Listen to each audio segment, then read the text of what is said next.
think the poetry is just magnificent. It just soars with excitement and with beauty. And of course it's filled with incredible passion. But the thing that is wonderful about it is that it's also about real people.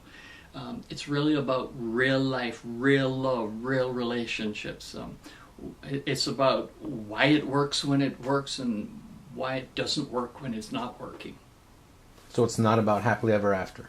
No, it's not happily ever after. I mean, again, I want to emphasize it's beautiful. It can be soaring. It's as good as it gets when it comes to love. But then it will explore abuse, anxiety, the way our past comes back to haunt us. But it never gives in to loss or to despair. Someone has said that the song is that it's always springtime in the song. It's never winter, and that's part of what's great about it, is that although it's about real people and real issues and real relationships, you see love being renewed, and in the end you understand that love can and does win. What topics does your book cover? Oh wow, it's over 50 days, so there are 50 different topics in there. Some of the key ones are things like praise and affirmation, which seems to be the transforming thing in their relationship. And as I said, there will be abuse, there will be despair, there will be haunting topics as well. But then there will be especially the woman's growth into confidence and self-confidence. There are notes of friendship, communication, you name it, whatever belongs to life and love and relationships, it's in there and it gets covered. And how do you go about covering all these topics? Well, what we do is to take the book over 50 days. And so each day consecutively we move through a different piece of the text.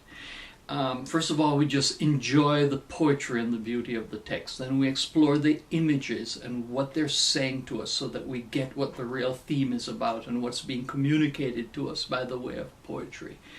And then we move to reflection, which is sort of that moment, oh, I've got it.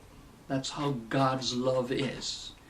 And if that's how God's love is, then out of the overflow of His love for me, that's how my love needs to be. Then we move to meditation, where we take 3 or 4 different biblical texts that are on the same theme or contain the same image. And we trace that theme or that image all the way through the Bible till we come to Christ, which is where we really discover what God's love is. So we know it's a great way to explore the nature of relationships, why they work and why they don't work. But can it be just a great way to spend some time each day in meditation and prayer? Oh yeah. We've purposely broken the book up into these 50 bite-sized chapters, because if you try and just sit down and read it, it becomes complex and long. But if you just take a chunk each day like this and reflect upon it, and then move to what God's love is like, and follow some of those scriptures that pick up the theme of love, it can be a great resource, not just for our relationships, but for meditation and as a devotional, yes. And the name of your book, As Good as It Gets, where does the title come from? Well, it comes from the title of the original book, The Song of Songs. The Song of Songs is a superlative. It's saying, it's almost an exaggerated form of praise. It's saying, this book is over the top. This book is the greatest of the great. This book is as good as it gets. And what is remarkable, that now over 2,000 years later, we're still reading this book.